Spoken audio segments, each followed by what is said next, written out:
Alright guys, it's Water Wind Time. The event has started, and if you have not seen it, I have uploaded a list that you can use, a budget list without any ultra rares basically, that you can use to finish this event. This is, I think, one of the best lists that you can play. You can obviously also go ahead and play these loner decks here. I think though the deck I showed you might be better. It's in the top right corner of the video. Go check that out if you want to. But today I want to show you 3 decks that are really powerful in this event. So basically, if you want to, my top 3 for this event. This is full power deck. This is with ultra rares. Obviously you can change things up if you don't have the specific ultra rares. That is obviously clear. But without further ado, let's hop right in and I'll show you the decks that you can use to finish this event successfully. I think one of the best choices that you can make is picking the Marincess deck here. This is definitely not an event for me because of all these decks that I will show you that are the best decks in this event in my opinion. I don't really like to play any of them, but it is what it is. It's a very strange event. Water Wind are not the most prominent decks, but I guess that's also kind of fun. We are playing Marincess here. Always we will go card by card so that you can copy it if you want to. We are playing one Marincess Mandarin. We are playing 3 Seahorse, 3 Blue Tank, 3 Pascalas, 1 Basi La Lima, 3 Spring Girl. We are playing 2 Minayuka. We are playing 3 Abyss Shark. The Abyss cards are very nice at the current moment here in this event. Marincess Sleepy Maiden, triple Ice Jade, very good archetype that can be combined with the Marincess. We have a Duster just to clear stuff up if you have it, then put it in here. We have Pot of Desires. This is obviously very nice because as you can see we have a lot of engine here, a lot of engine cards, so banishing 10 is normally okay and doesn't really get us into trouble. We have 2 Silent Mining because all of them are actually cybers, even though it doesn't look like it. We have 3 Marincess Dive, basically one of the best cards for Marincess. We have the Marincess Battle Ocean, which protects also the field spell, very strong. We are playing in this case 3 Forbidden Droplets. If you don't have 3 Forbidden Droplets or 3 Infinite Impermanences, you could go ahead and just play Droll and Lockbirds. Obviously we are playing triple Evenly Matched because you can just clear the board and then build your own one. This will also be a very prominent one in this event. If you face a lot of Evenly Matched, then you might consider putting in Solemn Judgments if you have them. We have triple Infinite Impermanence, and then in the extra deck we are playing 1 Ice Jade Jimia Aedurine. We are playing Stealth Kraken, which is also a card that you will basically use in every water deck that you can play in this event. Stealth Kraken Spawn. We are playing 2 Marincess Blue Slug, 2 Marincess Sea Angel, 2 Marincess Coral Anemone, 1 Marincess Crystal Heart, 1 Splash Mage, very nice card here that is basically a Link Climb with a Cyberse monster, so we obviously put it in here. We have 1 Marincess Marbled Rock, 1 Marincess Coral Triangle, 1 Great Bubble Reef, very important, and Marincess Aqua Agronaut, basically the boss monster of this archetype. If you can go first, you can definitely build a very strong board with Marincess here, and as I already said, and this will also be the case with all the other decks. I show you all these stables that you might not have as ultra rares. You can replace them by other cards. You can go for Drolls. You can go, if you have them, for Ghost Mourners, which are also ultra rares, I am aware. But then again, you might have them in your collection, so you can put them in here. And then you could also decide to put in, I don't know, Raigekis, because Raigeki is also like a free card. I'm not quite sure whether we can use a Dark Hole in this event. I think we can, so this is also a card that you might want to put in here. But yeah, I think Marincess is one of the best decks, if not the best deck to use for this event, because they are basically without any big limitations, as they are obviously all water, and I think none of them is wind. All of them are water, basically without limitations, and Marincess is definitely not a bad deck, not something that you would put in your collection and take to the ladder to reach Master 1, which you can do with this deck, but then again, it's not one of the strongest, but definitely a very strong pick for this event.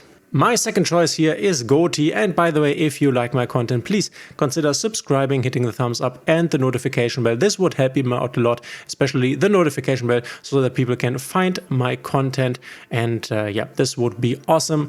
Thanks in advance. We are playing Ghoti, or we can play Ghoti here, another water deck, which basically plays through the banished pile. I have to say I'm not the biggest like familiar guy with Ghoti, but I know that they basically all have this clause: during the standby phase of the next turn after this card was banished, you can target one of your blah blah blah. So it basically plays on your opponent's turn. If you want to do that, then this is definitely the deck for you, but this is not the only mode that we have. As you can see, we also have cards like the Elemental Battle Arisen Dragite, which is a spell trap negate. We have cards like Sovereign Swordsoul, which is also a negate, and then stuff like the Ice Shade Jimia Aegerine, once again, which is also something that you would establish on your turn to then stop your opponent. So the banished thing is not the only mode that we can play right here, which is also what you can see in this list, because we not only have Ghoti cards, but we mix them with other cards. In this specific list, we have 2 Duel and Lockbirds. I just wanted to show you some different options here. You could also play the Forbidden Droplets that we saw in the list before. Obviously, you could say Solemn Judgments, but I think Duel is also a very nice hand trap in this specific format, so go ahead and choose whatever you want. We are playing a triple BU Tuna Full Princess, Tuna I guess. We are playing 2 Hop Ear Squadrons. We are playing 2 Paces Light of the Ghoti, 2 Schiff Ferry of the Ghoti. We are playing 2 Zap Ruby of the Ghoti, 1 of the Nuance Keef Merc of the Ghoti, 2 Silent Angia. If you control water monster, you can special summon this card, so it's an extender basically. We are playing 2 Tennis Spirit Shetana, which is also a water monster, very nice, we can use it here. We are playing 3 Lifeless Leaf Fish. This, I think, correct me if I'm wrong here, is one of the starters. When this card is summoned, you can send 1 fish monster from your deck to the graveyard, and then we can start the whole Ghoti combo stuff. We are playing 2 Except Omen of Ghoti, 3 Mina Irukur, and we are playing 1 Abyss Shark, 1 Snowpios, Shade of the Ghoti, 1 Persis, Moonlight of the Ghoti, 1 Ice Shade Ran AEG Irne, 1 Gamasia. This is also like a flex spot. I just wanted to show you a potential hand trap, board breaker card that you could play. You can obviously go ahead and put a Gamasia into every one of these decks if you just wanted to. Could also play 3 if you want to. There's again the Duster. We are playing Pot of Prosperity because we definitely have the ability to banish stuff from our extra deck. You can also go ahead and play 2 Called by as a Crossout. This is also a package that you can play if, for example, you don't have the droplets and you want to play this. Keep in mind though that the Called Bys and the Crossout is definitely not as strong in this event. Sure, you can like Called by a Duel and Lockbird, and if you use your Crossout, you might also want to put in a Duel and Lockbird so you can cross out this card. Then again, we are obviously playing this in the normal meta environment because of Maxine, because of Ash Blossom, so keep this in mind.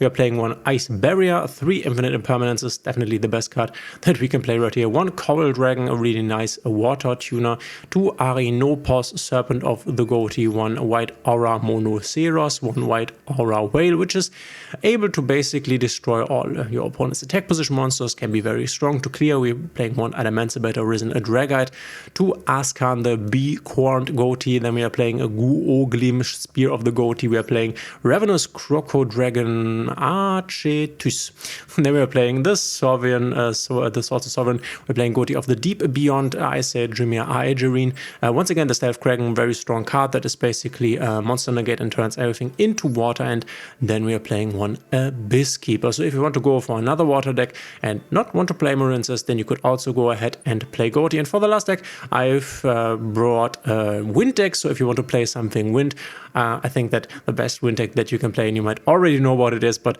I will show you right now. And obviously, I know a lot of people hate this deck, but Floowandereeze is definitely the best wind deck that you can play in this event, and it is a very strong pick. So if you have it, then go ahead and play it. It's also very cheap because the most important Floowandereeze card is unfortunately not allowed in this event, so this is not very ultra rare heavy. We talk about the extra deck in a moment here, don't you worry. We are playing Triple Door and Lockbird. Once again, you can change this up for whatever. These Forbidden Chalices could also be Forbidden Droplets, but Forbidden Chalice is cheaper, but worse, but it's only a rare, so this is a potential thing that you could swap out if you wanted to. Draw and Lockbird, we are playing triple Floowandereeze and Rubina, triple Floowandereeze and Eggland. We are playing 2 and 3. We are playing 2 and Toucan. We are playing Razor the Mega Monarch times 2. We are playing the boss monster Floowandereeze and Empen. We can play a Raigeki here if you want to. Could also play Lightning Storm or could play Duster. As you can see, there are a few different options here. So Solemn Judgment that you can, depending on your collection, change out or change in depending on what you want to do. Right here we have Pot of Duality, Pot of Extravagance, and definitely of Prosperity because we don't need our extra deck, but we do need some draws. Then we are playing Jack in the Hand. This basically gets you to either your Eaglin or your Robina. This is very nice. We're playing the map, very important, obviously, the Floowandereeze and the unexpected or unexplored wins, I guess. Also very strong. You can play reload if you wanted to, because sometimes you can brick with this deck with very strange hands, and then you just go ahead and reload the entire hand. This is an option. You don't have to play it. You can change this out for whatever. We have 3 Forbidden Chalices as I already said. This could also be droplets, for example. We are playing triple evenly matched, triple infinite impermanence. A Solemn Judgment could be more if you have more, and Floowandereeze and the Scary Sea. Then in the extra deck, this is just place stuff here, so ignore this and put in whatever you want. It does not matter at all. You will not need your extra deck besides using them for pots. But what you can do is you can play a Lyrilisk Nightingale and Kiki Nagashi Fuku, because these can be cards that you can actually make potentially. If you have it, you can also play Ensemble Robin. This is an ultra rare though. You can make them in theory, and yeah, these are just placeholders for whatever. Obviously you can't play Zeus's and the Typhons. This is just placeholder. Put them out, put whatever in. These are the only cards that could make sense putting in here, but you don't need them. This is the good thing about this deck. And if you then take a look at the deck core here, you see that you don't basically need any ultra rare. You can play this without any ultra rare, but this is closer to the optimal version, I would say. Definitely still very budget and the best win tech that you can take to this event. I hope you liked it. Let me know in the comments what you are playing, how you are enjoying the event, and we will see each other in the next one.